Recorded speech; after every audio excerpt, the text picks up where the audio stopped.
So this next panel is particularly relevant to the mission of us edible publishers as we look at the shifting food and drink media landscape and think of our most effective role in that landscape. Of course, all sorts of mainstream media, from television to magazines to websites, are tackling food in all sorts of interesting ways. Yahoo.com recently launched a big food vertical, as have Vice and Vox Media and all sorts of new web platforms. And so what is the role for independent food journalism? Does it matter? How can us edible magazines be informed by this discussion? And we invited to lead this discussion a good friend and ally of edible, Sam Fromartz, who is really at the cutting edge of independent food journalism. He's the editor-in-chief of the Food and Environment Reporting Network, FERN, which is an independent nonprofit news organization that is thriving and essentially helps to subsidize good food and environment reporting to appear in mainstream and independent magazines. Sam is a prolific author in his own right. His work has appeared in Fortune, the New York Times, Washington Post. His first book was Organic Inc., Natural Foods and How They Grew, and his latest book, which will be published this fall, will be of interest to anyone who likes bread or makes bread. It's called In Search of the Perfect Loaf, A Home Baker's Odyssey. Sam, thanks so much. Thank you. Thank you, Brian. And we have a late addition to the panel, which is Tom Philpott. So he's not on the board. And Tom was in the audience, and we were talking about journalism issues, and I was like, dude, why aren't you got to be on my panel. So we immediately got Tom on. So I'll just really give a brief intro. I've known Brian Howell since he was a wonk in Washington, and long before his edible publications had started. And I met him actually because it was probably a year or two before my first book came out, Organic Inc. And when the book came out in 2006, it was the same year as Omnivore's Dilemma. And at that point, I actually thought interest in food had peaked, and I was wondering what the next issue we were going to move on to was. And boy, was I, journalists make terrible prognosticators, and I was like completely wrong about that. So, so I've watched edible publications and Brian specifically kind of ride this whole wave. And then in my career too, we've ridden it with the startup of Fern, as Brian mentioned, about 3 years ago. And basically, just to give you a shorthand of what we do with funding from foundations and individuals, we partner with a range of publications, broadcasters, radio, to produce issues on food, agriculture, and environmental health, which covers a very broad area.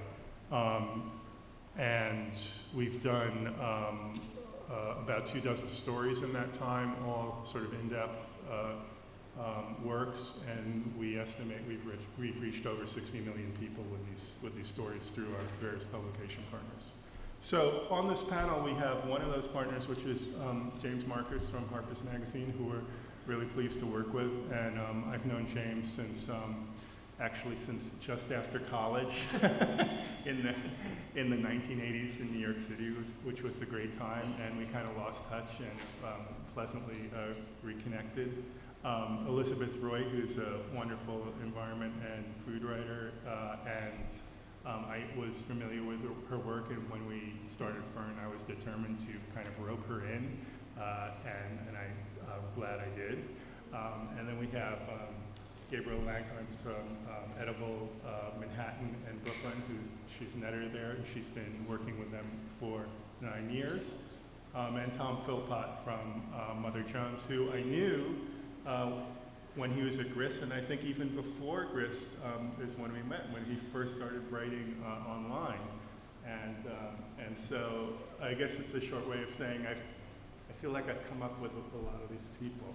And so I think we're in a good position to discuss the course of independent food journalism. But I'm gonna sort of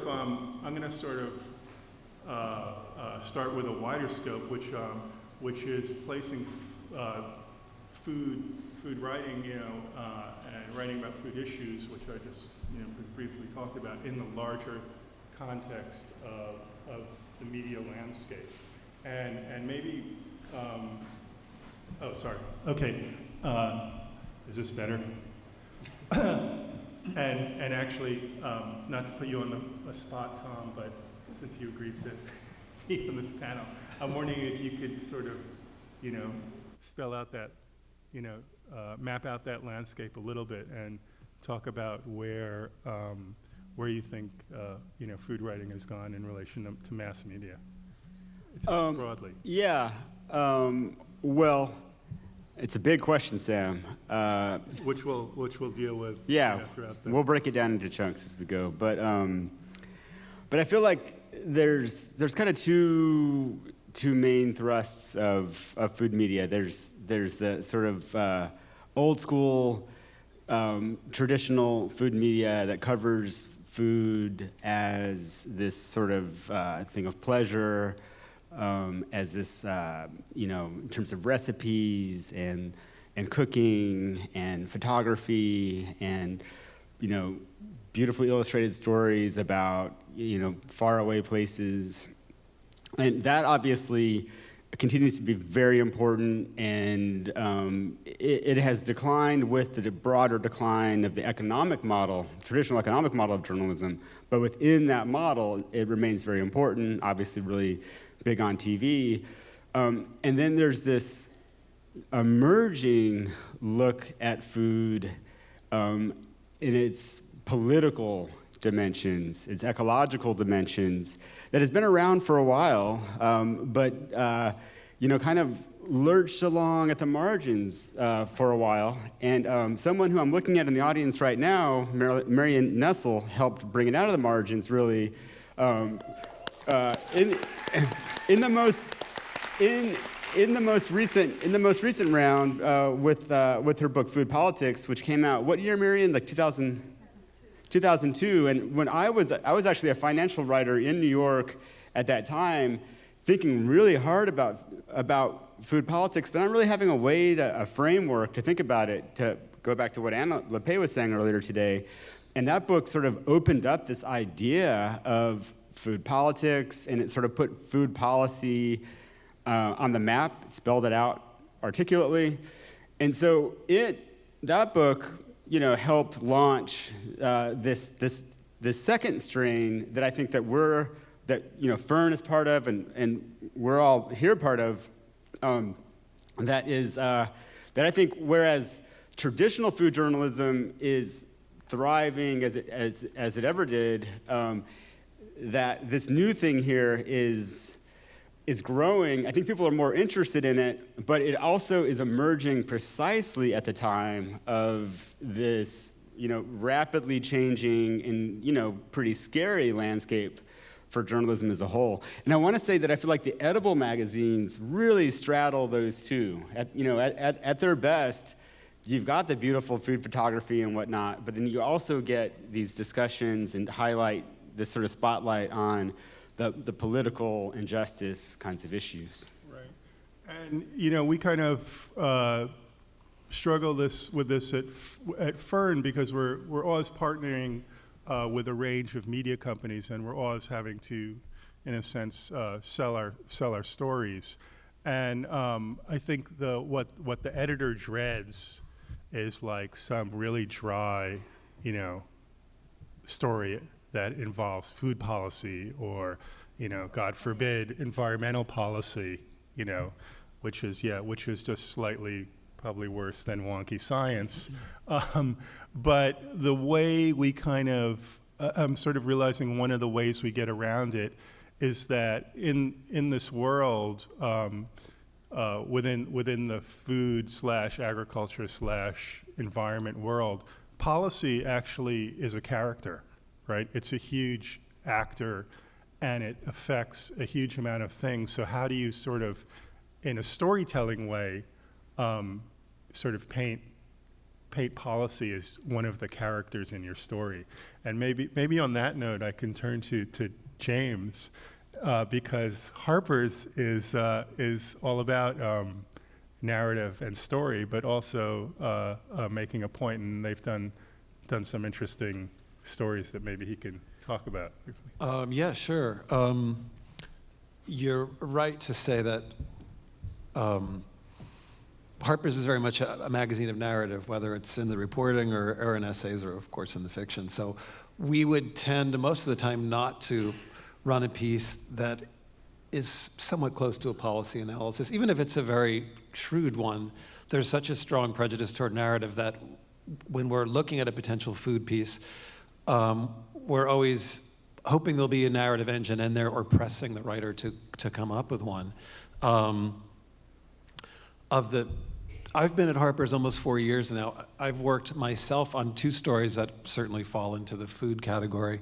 One was a piece that's in our current May issue called The Quinoa Quarrel, which is by Lisa Hamilton, and it's about... Which we partnered with. Which we partnered with Fern. So yeah, let me not omit that fact. It's very important. Fern brought us the story, and Sam and I were both delighted to sort of have this first collaboration between our gangs. But again, now Lisa's story is not merely about the kind of amazing superfood qualities of quinoa. It's about a sort of political and technological quarrel about who owns a food like this, who owns the seed bank for it. And so there are contending sides here. On one hand, you have the Bolivians who are still growing most of the quinoa and don't particularly want to let their precious seed bank out of their hands. For them, it's a token of their national identity, and it's also important to their economy. On the other hand, you have food scientists. Lisa tracked some food scientists at Brigham Young University who are very, very eager to grow hybridized versions of quinoa, not for their own personal gain, but so it can be grown in marginal lands around the world and contribute substantially to hunger problems. So you actually have 2 very reasonable arguments, 2 very reasonable sides fighting with each other here, and that's the stuff that narratives are made of. I mean, Lisa didn't actually describe a street fight between, the Bolivians and the Mormon scientists, but there is a tug of war going on there, and it's all the more interesting because it's not black and white. You can sympathize with both sides. Without going into too much detail, Ted Conover's piece, which was the earlier food-related one I did, came out a year ago in May 2013. That was called The Way of All Flesh, and that was about Ted having gone undercover as a USDA food inspector. So he worked in a Cargill meat solutions plant in Schuyler, Nebraska. And of course, a story like that generates its own narrative because you have the person going in under somewhat of an assumed identity, and he immerses himself in this whole world. So I think particularly for a general interest monthly like Harper's, you're always going to need a story there. But the great thing is that food, touching as it does on almost everything, politics, technology, commerce, enterprise, health, there will always be a lot of stories to grab onto. So I don't know if that answers the question. But. And maybe we could turn to Elizabeth, because she's written about a range of topics that have to do with food or touch on them in her books. And I was especially intrigued once I read Garbage Land, right? And which deals about her personal stories as a composter, among other things. And probably 10 years ago, composting wasn't a subject of polite dinner conversation, but I think it probably is now. And and it gets into whether you use worms or not. But I'm sort of curious on sort of tackling that question of bringing this work to a broader audience, because Elizabeth has written for New York Times Magazine, among other really mainstream publications, and what the reception for this material is, sort of that goes outside, as Tom was saying, the typical kind of food pages approach. I guess I'd say that the audience for this sort of writing is, you can top out of it pretty quickly if you're writing about garbage or compost. And once a magazine, I do mostly write for mainstream media, and these magazines have fewer, you all know, they have fewer pages now, and there's more people pitching ideas to them, but once they've done their environmental story for the quarter, they're done.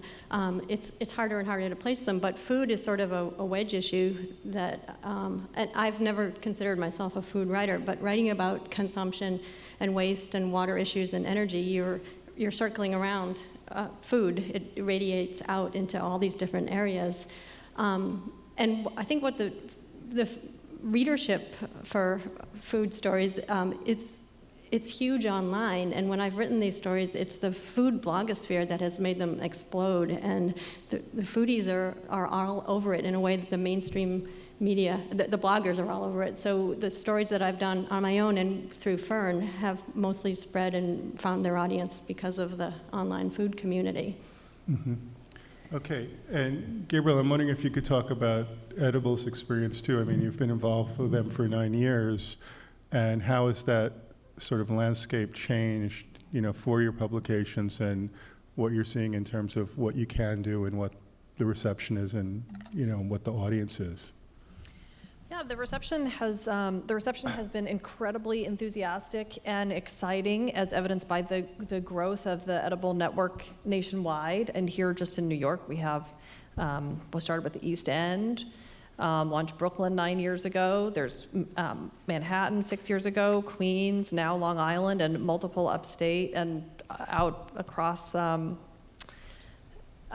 America. But I really see us, like Tom had said a few minutes ago, about how there's this decades-old tradition of how-to and beautiful food, and then there's been a few decades of kind of bad news, fringe ecology. I'm going to call it bad news, and I see Edible as really bridging, or maybe occupying a space in between that takes some of the best of both, at least I regard it as the best of both, and brings it to a wider audience. Maybe brings some of that bad news, but packages it in a more delicious way that I kind of use the word infiltrate sometimes when I think about getting these messages that I don't see going out in mainstream media, whether it's about climate change or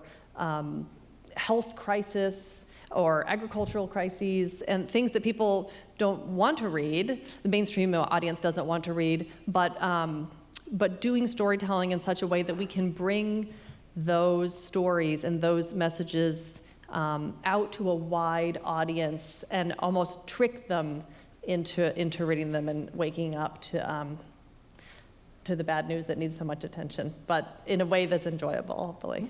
And has there been any particular stories that you found surprising in terms of response?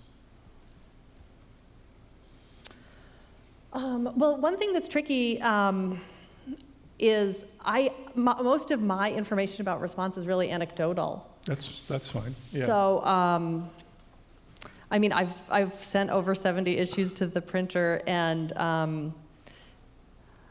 the op-ed that, actually, one of my favorite, so many favorites to choose on Mother's Day, but we did a story about goat meat that I found really exciting, that there's been such a huge rise in demand since Alice Waters first ordered some goat cheese to serve at Chez Panisse in like 1972.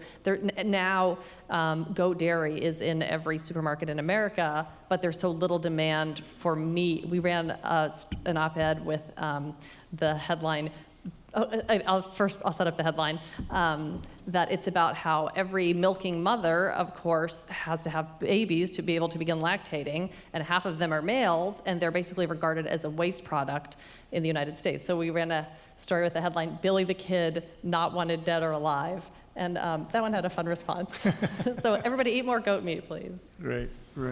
So sort of drilling down into this issue of audience, and and I'm going to throw this open to any of you, but maybe Tom could kick it off. I mean, is the food audience a separate audience? There's obviously people who are really committed and interested in these issues, and it's probably a small core. But do you think it travels beyond that?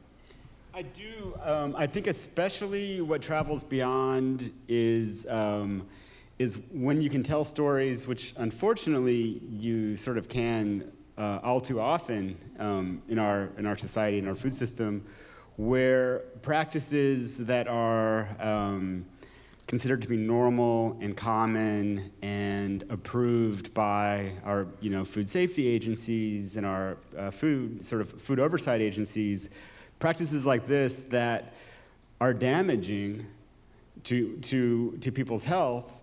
I think that is a way, the system that we've built up that is providing you with all of this cheap and tasty food that's so available, has these other costs that are these other sort of side effects that are happening, some of which are leading to low-level chronic exposure of substances that are doing you really, really badly.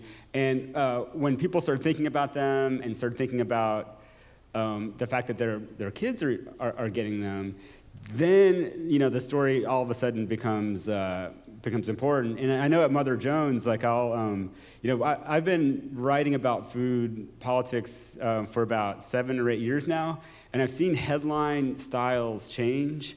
And now the latest headline regime is that in online stuff, which is most of what I write, is that they'll pick the most shocking fact from my article and put it into the headline.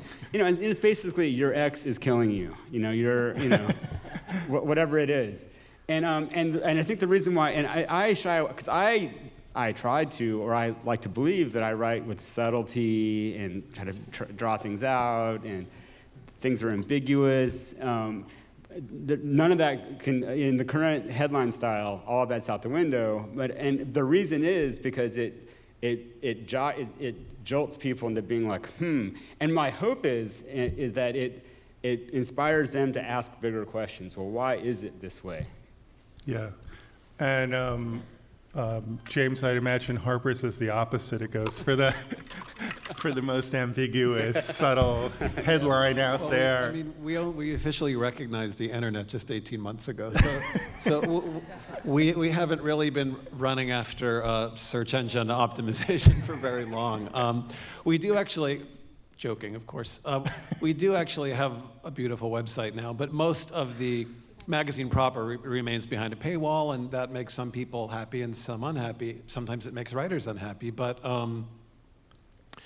we're not so much pressed in that way to, try to have SEO intensive headlines and, have it say like Mango the silent killer or something like that. But, we're just as concerned as anybody to try to spread the word from our stories.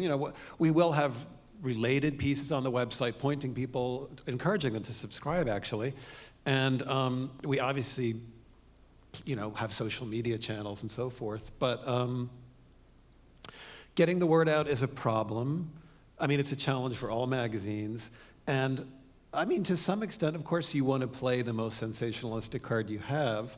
There are moments when it can backfire on you. I mean, for example, when Ted Conover's Slaughterhouse piece came out, which I really consider just a magnificent piece of reporting, it was our cover story in May 2013.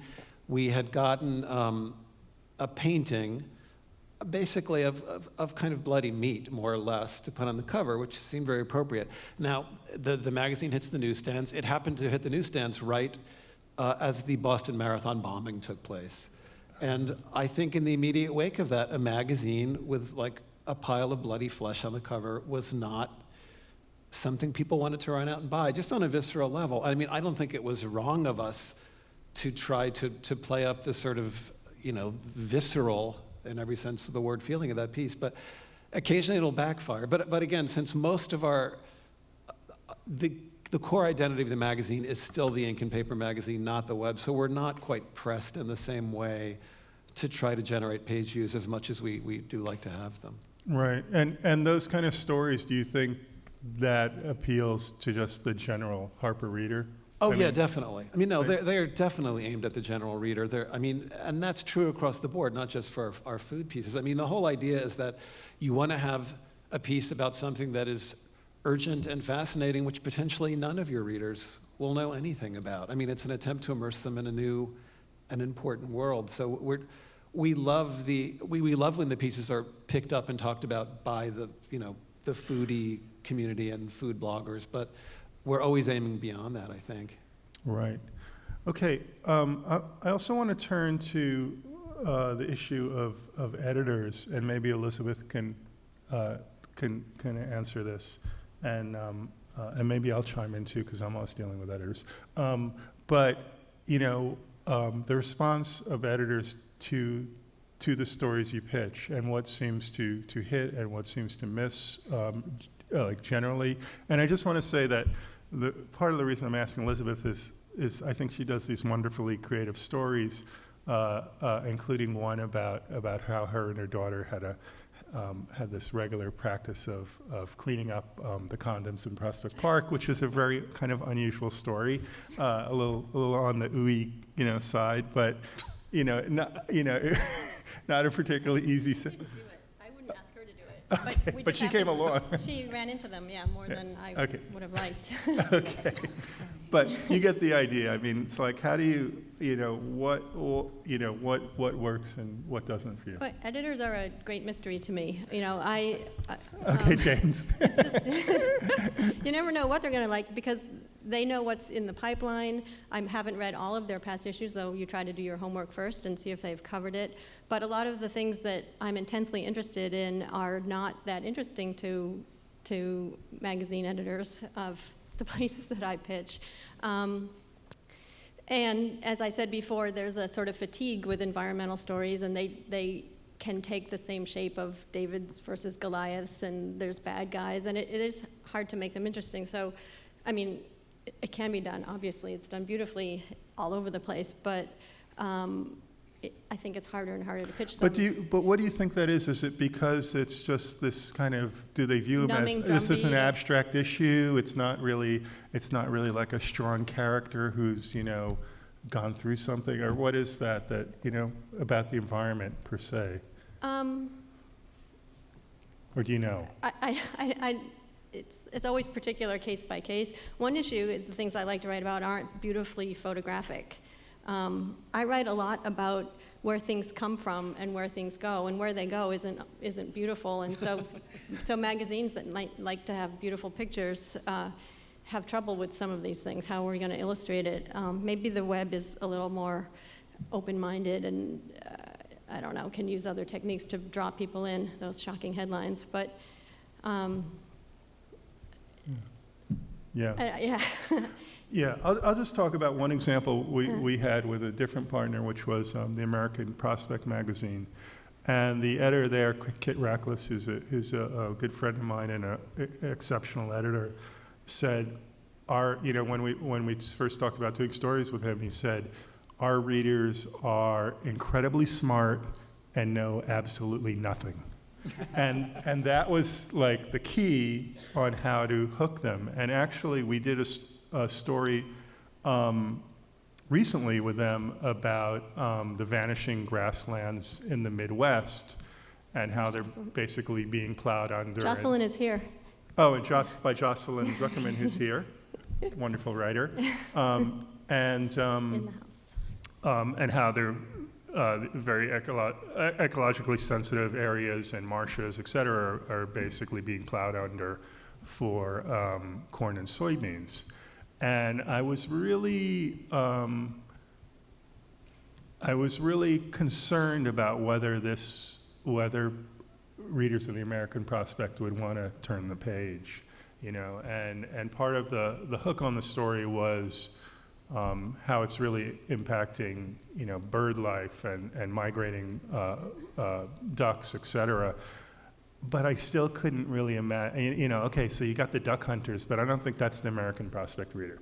So sort of what was it that, what was it that hooked them? And basically what Jocelyn ended up doing was there were a variety of impacts from the birds to monarch butterflies to pollinators, and then basically saying it's the fastest rate of loss of grasslands in the Midwest since the 1920s, since they were first plowed in the 1920s. And I think that got people's attention, and it was enough to kind of drive them into the story. But also, she had wonderful characters, and she painted these scenes, so it was really beautiful. I mean, if you just pitch that as these numbers and a shocking fact about declining acreage, if as an editor, you'd want to know that something is going to drive you through this story, and in this case, it was the people that she found and her beautiful storytelling. So it didn't seem like a wonky policy piece. Right, and I'm wondering, edible too. Yeah, go ahead. Well, I was just going to say, when thinking about these questions of what's going to draw a reader in, will a reader want to read this, I think it's really important to bear in mind that just in the past few years, there is so much competition for a reader's attention. There is suddenly, with the rise of social media, with the rise of digital media, the barriers to entry for a storyteller are lowered, or you could even argue gone. So, just a decade ago, or if someone has a story that they want to get out to the public, whether it's the American public or just your town, it's like you have to either get into Time Magazine or get on the Today Show, or at least get in your Gazette, community paper. But you had to go through these very specific gatekeepers, and if they don't want you, forget it. It's, and suddenly anybody can set up a blog, anybody can set up a Twitter feed, the conversation the doors are blown open. And as a media producer and as a media consumer, I find that incredibly exciting, and it also has some downsides. So for traditional media, there is suddenly, I can commission what I think is an incredibly exciting 3,000-word story and spend 5 months going back and forth polishing the text with the writer. And several of those stories I tweeted links to yesterday just because I felt like they were relevant to the conversation. And is someone going to even read past the second paragraph when we are just daily inundated with such an explosion of media, much of which is really exciting? So with anybody able to be a storyteller, well, I don't know. I don't want to go on for the next 10 minutes, and that's why your headline suddenly has to get someone to click, because there are 11 other headlines on their screen, just in that screen view, vying for their attention. Right. Very, very quickly changing landscape. Yeah. And one thing, one story that comes to mind too, in terms of maybe the opposite, a really subtle story, but I'm curious how it played too, was James, you guys did a story about the Midwest. So was it the Will Hinton story? Will, yeah. Yeah, who's an incredible writer, and I highly recommend this article, which I don't remember the title of. It's called Broken Heartland. Broken Heartland, and had to deal with the Ogallala Aquifer and sort of the future of the Midwest, kind of in a way similar to this, covering somewhat related territory to what Jocelyn covered for us. But I'm sort of curious about that, because I would consider that as sort of a pure, almost environmental story. Yeah. And, I'm repeating a little bit what we've been saying, but Will's piece, which I didn't assign, but I did inherit it when the person who assigned it left, is about the drying up of the Ogallala Aquifer underneath parts of the Midwest, and how that will basically make it very difficult to do large-scale cultivation of grains, and meanwhile the rise of wind power in the same area, and the transformation of just this entire huge part of the country. Some of that might seem like sort of hardcore wonky science and environmental journalism, but again, Will is a great character writer, and he found 3 or 4 central characters who he spent a lot of time with, and it just carries you through. he's a brilliant storyteller, and that's what so much of this comes down to. And I thought it was a great piece, actually. Yeah. Very compelling, very moving, and sometimes quite funny as well. So. Yeah, and I would encourage people to read that.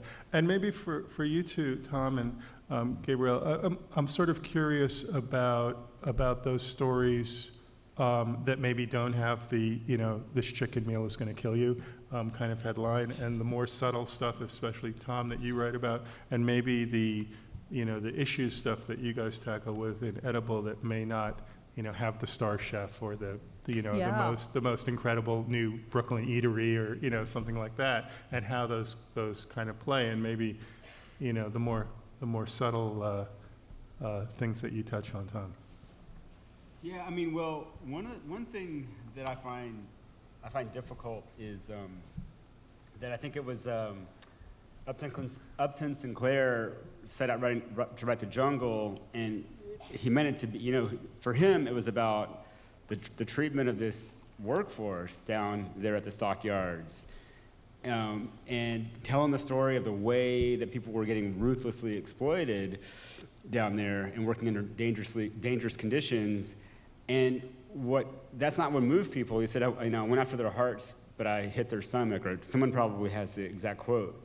And that's true. And our food system, more than 100 years after he wrote that book, is still ruthlessly exploiting people. And there's still, in the slaughterhouses, incredibly dangerous conditions.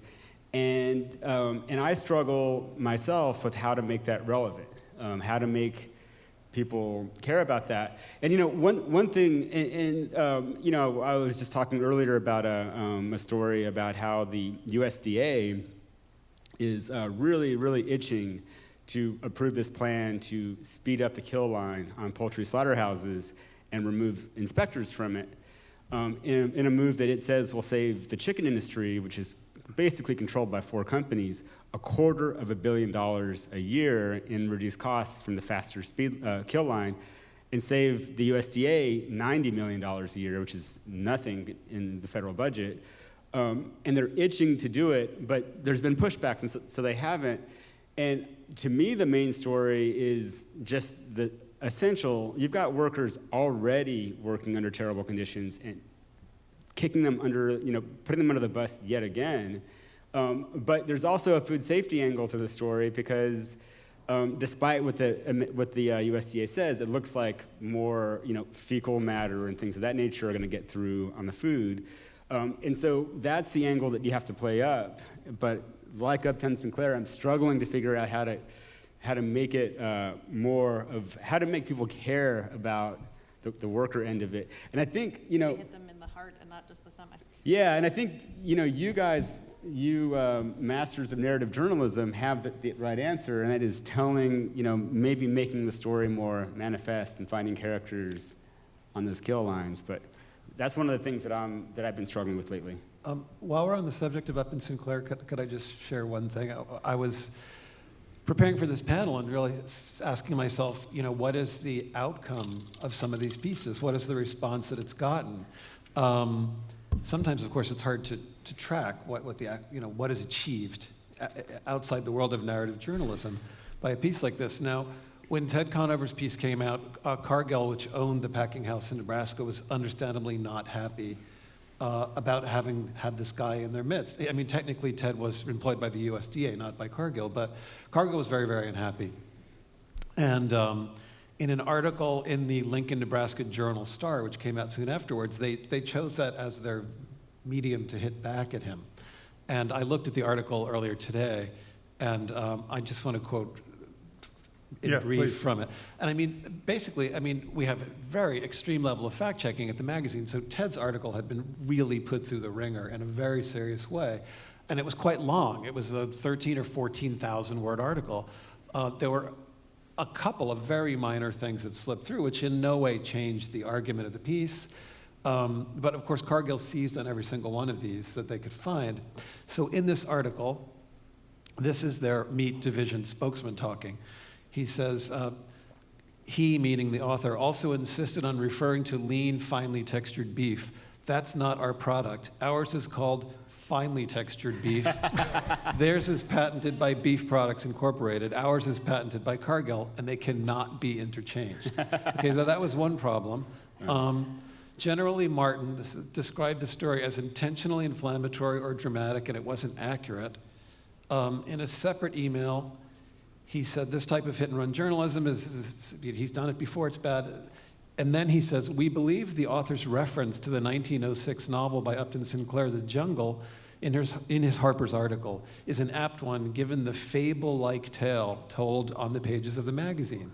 Now, this just struck me as incredibly funny because he's basically saying Sinclair made it all up, and this guy made it all up. So they belong in the same camp of phonies. But of course, the irony on top of that is Sinclair's book had a huge impact. I mean, it came out in 1906, and within months, it led to the passage of the Meat Inspection Act and the Pure Food and Drug Act. I mean, that's about as well as you can do in terms of changing policy within months of your book coming out. So I just found something very touching about the irony of them trying to smear him with the brush of being a liar like Upton Sinclair, where everyone who writes a piece like this would love to have the impact of The Jungle. And I mean, and indeed, I'll just add that when we sent Ted in there, of course, as a magazine, we wanted him to find the most sensationalistic thing possible. And so, as you know, I wouldn't want a worker to fall into the rendering vat, but if he saw that, that would be very good for business.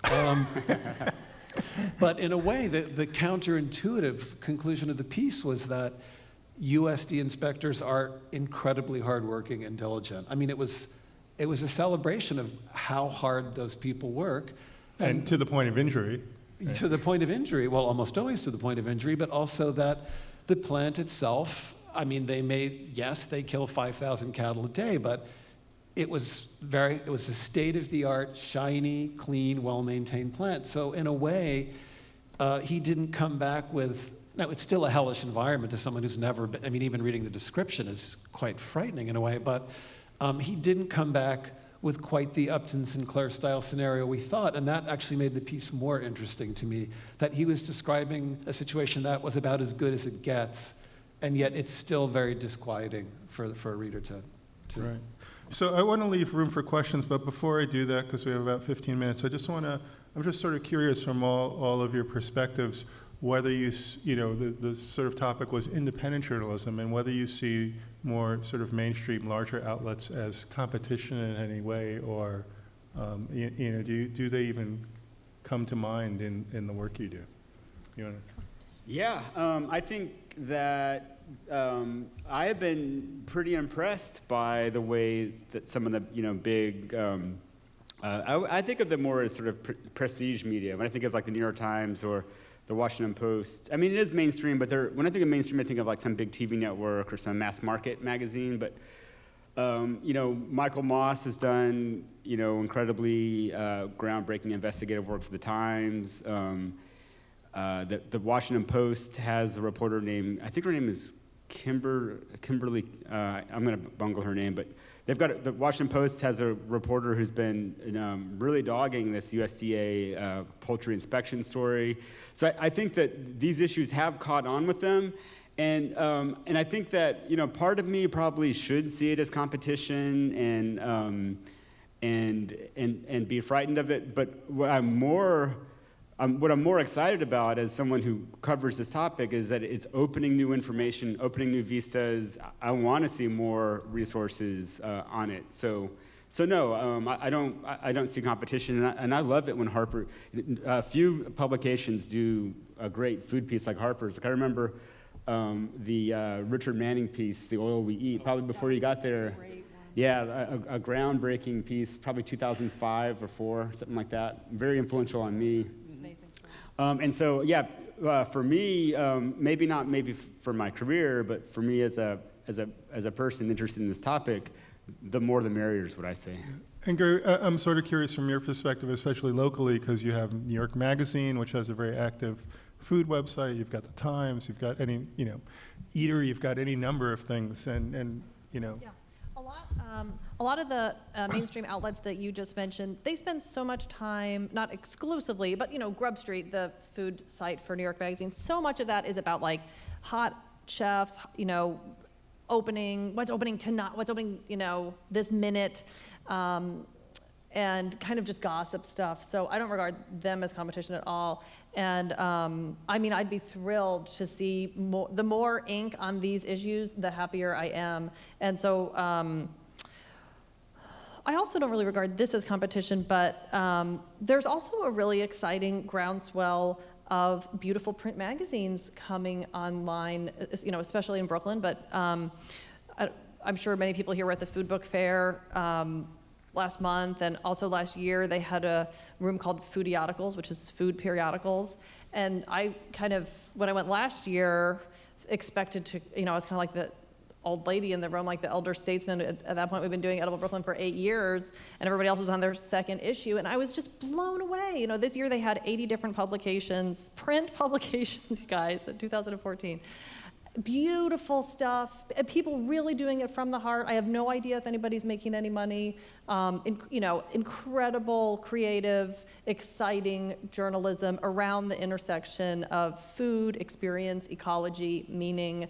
Not a lot of them, I don't know how many of them were talking about politics, I'm sure some, but can I just say one more thing, building off of the slaughterhouse thing? So anyway, I feel really excited about that kind of groundswell of storytelling for storytelling's sake. I don't really think anybody in that room is expecting to make a killing or maybe even a living. But speaking of making a killing and slaughterhouses, I was just going to pick up on the conversation about how to take these issues and, kind of grappling with taking big, important stories and packaging them for your reader. And at Edible, we have a story in our current issue right now about a place called Happy Valley Slaughterhouse that I was just thrilled to tell their story. They're a tiny startup in Pennsylvania that works with just a little consortium of maybe 12 farmers. We did what, I know I'm biased, but I think we did a beautiful photo essay of the kill floor, and that's really a microcosm of the way that I like to tell these stories, which is to find one happy, positive, shining example and then put it within the context. We say they process, whatever it is, 11 steer a week, and by comparison, a neighboring slaughterhouse might process 160,000 a week. So we slip that bad news in there, and in the same way, here are a couple recent stories that I felt like really did that same thing, where I take a positive story. It's like when Anna was talking about the hope sandwich. So there's that bad news filling in the middle. Like, we did a story that I just loved working on last summer called Rikers Redemption, which is about a rehabilitative gardening program at Rikers Island. And it talks about the cycle of incarceration and crime and lack of opportunity. And it felt so good at the end of the story. But you learned a lot of bad news, too, along the way. Or we have a story about a woman who actually was a teacher at Rikers Island and saw this incredible lack of opportunity and this incredible return of children, basically, because she was a high school teacher at Rikers, and saw so many teenagers reoffending and coming back. And she launched a food truck it's a social justice food truck that only employs formerly incarcerated youth. So at the end, you feel great, and you can't wait to go buy this grilled cheese sandwich from these children. Yeah. But along the way, you learn about this bad news, too. So. Okay. I lied about that being the last question. I'm just going to put this to Elizabeth. And I'm wondering how your approach differs from what might be called advocacy journalism or advocacy work, and what, kind of what journalism does is different, because I don't think people always get that distinction. The line between them, yeah. There's so many good food advocates and advocacy groups, and once you start writing about these issues, it's not really a two-way street, I think, between the journalists and the advocates. They're very helpful to me. I get information from them, but then they can sometimes have expectations of writers that you will be promoting their project and their tweeting point of view. Right. And I try very hard to. I trade in facts. I try to do as much reporting as I can and learn all sides of the story, and it might not support what they have been putting out there. I just feel like there's a lot of pressure to be a publicist for some of these groups, and I think that journalists have a responsibility. Our stories work better when we don't tip our hands and show where we're coming from, because we're not honest brokers if you come right out and you're just, towing the line of whatever advocacy, like an example is the fracking story I did with support from Fern that ran in The Nation, which was very even-handed, looking at the possible impacts of hydrofracking on the food supply. And it's a sort of murky area, but the food community online seized upon it and spread it far and wide, which was great, but they were not as subtle as I was. And they were like, fracking is poisoning our meat, which is not what my story said at all.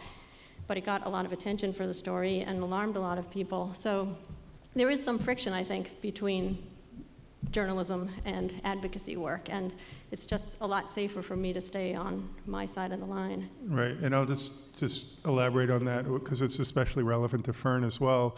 We like to think of ourselves as what we call catalysts and not activists.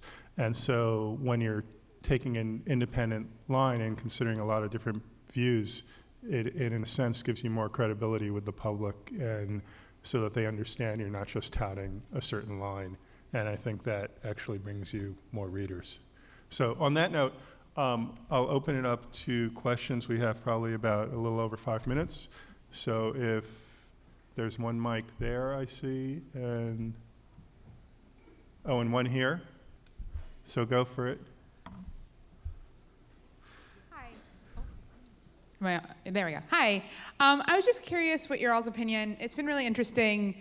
I mean, for me, being in a national magazine, seeing a lot of these really local spots and areas that it wouldn't even occur to me that there would be, that it's not an area that a national might get a chance to cover in a lot of depth. So I'm kind of curious what you guys think about the hyper-local reporting that I think the internet has really spawned, has given a voice to people, I think, like you were saying, who wouldn't have necessarily gotten on the Today Show before. They can talk about their subject in a really beautiful format. So I'm kind of curious what you guys think about this like hyper-local reporting, whether you think that is harming the longer, more in-depth stories, or you think it can kind of fuel and eventually kind of work its way into the national spotlight. Who wants to tackle it? Well, I think journalists who are writing for national audiences or even local audiences, we need those hyper-local stories. That's just another excellent source. It's easier than ever to find that character in a small town who someone else has reported on, and then you work that up into something larger. So that's not getting at all of your question, but it's useful for any journalist, I would say. I think I feel really excited about that upshot of content creation, and I think the big question is how many of those will be able to be sustained and what the kind of economic model is going to be, because with this great proliferation of outlets, the traditional ad selling, get all of the eyeballs, advertiser, get all of the eyeballs in these few places, that's really changing. So I'll be watching the space and curious to see how the economic models will evolve also. And I'll just add that one of the most depressing trends over the past 15 years has been the decline of local newspapers all over the country, and that whole business model kind of on the rocks. And insofar as bloggers and whatnot are doing hyper-local reporting, that's starting to fill that vacuum up a little bit. I don't know if it's going to fill it up a lot. And it isn't like these papers were a paradise before, because I think that real estate interests often control local media, and so a lot of local media has always been through those lenses. But taking eyeballs out of city councils and state legislatures and things like that, potentially a disaster. And that's just one example. But I say, again, the more the merrier. And I think Elizabeth's right. Like, people like us are scanning the internet looking for interesting things going on, interesting characters, and that's a great service. It's like instead of a press release, you can look at this other media, right? Yeah. Okay. Brian. Yeah, there's a lot of talk these days about data-driven or analytics-driven journalism, where outlets like BuzzFeed and HuffPo and Viral Nova are essentially just putting out stories with an interest in them being shared and driving traffic. And I think we've heard almost from all of you that that's not your single goal. Are there practices along those lines that you do employ? I'm curious particularly about, Fern and Tom with Mother Jones. Are there particular metrics of success? For instance, you might write something on the USDA and you're tweeting it at the Secretary of Agriculture with the hope of having an impact regardless of how much traffic the story gets?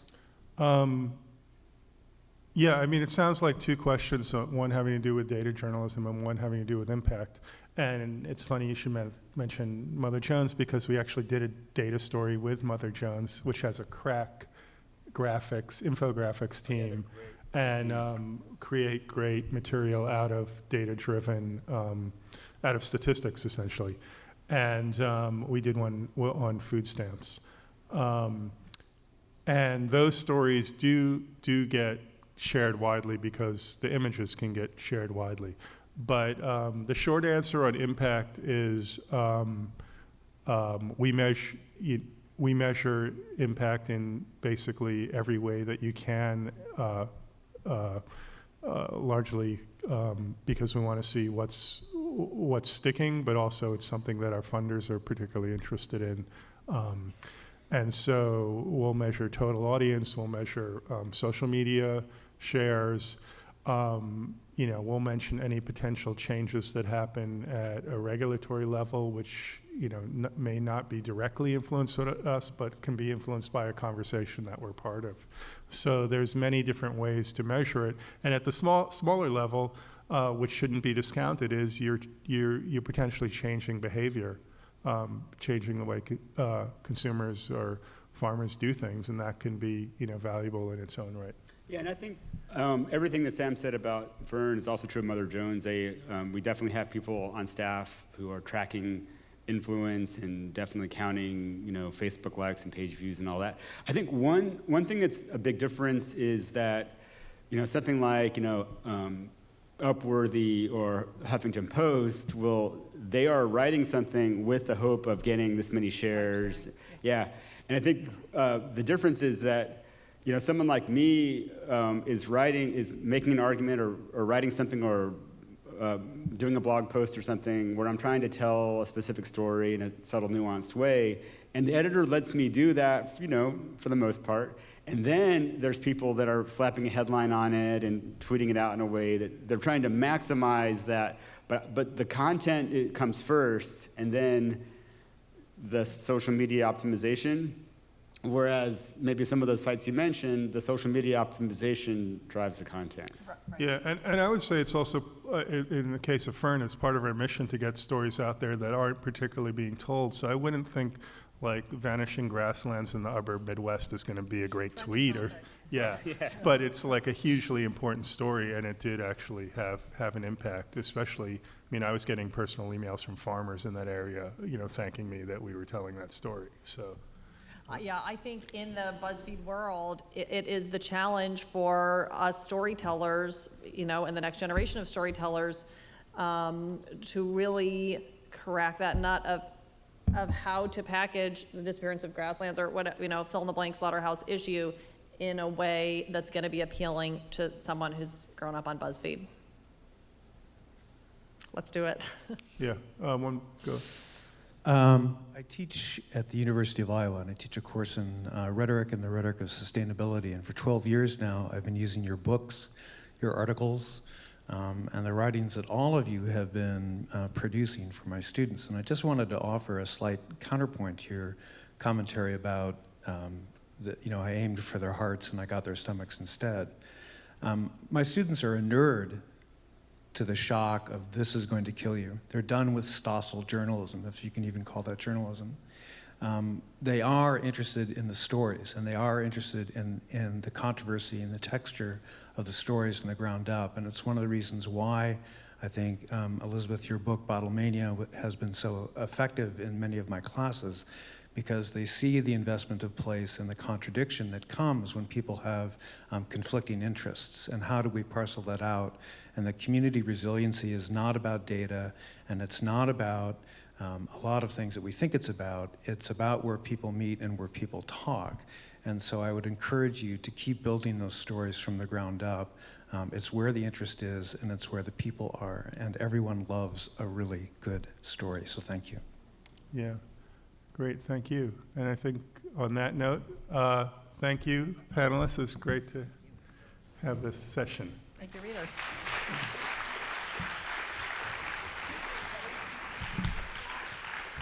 Only 3 minutes over. I actually have the pleasure of introducing our next commercial. Lovely sponsor, Josh Parker from Verterra. There he is. I'm like, where is he? So he's like his shirt. Verterra has been a partner of ours for many years now. It's dishware made from fallen leaves. It's 100% compostable and sustainable, and we absolutely love our partnership. They have helped us have many zero waste events, and instead of being the commercial, I'll let Josh tell you more about them now. Thanks. What a terrible thing to do a commercial after such riveting and interesting content. So I'll keep it brief, and people who know me well know that I don't know how I ended up in sales because I'm frequently called non-salesy. But let me tell you a little bit about Verterra. First, thank you to Edible from the New York team, Brian and Stephen, who I was a fanboy before Verterra and meeting Tracy and Carol and the team and everybody many years ago at Monterey. So unbelievable. I found myself for the first time. I apologize if anybody's come to our table and I've not been there. I've been sitting in the seat just riveted by the discussion. So I hope you took my card and we can speak at another time.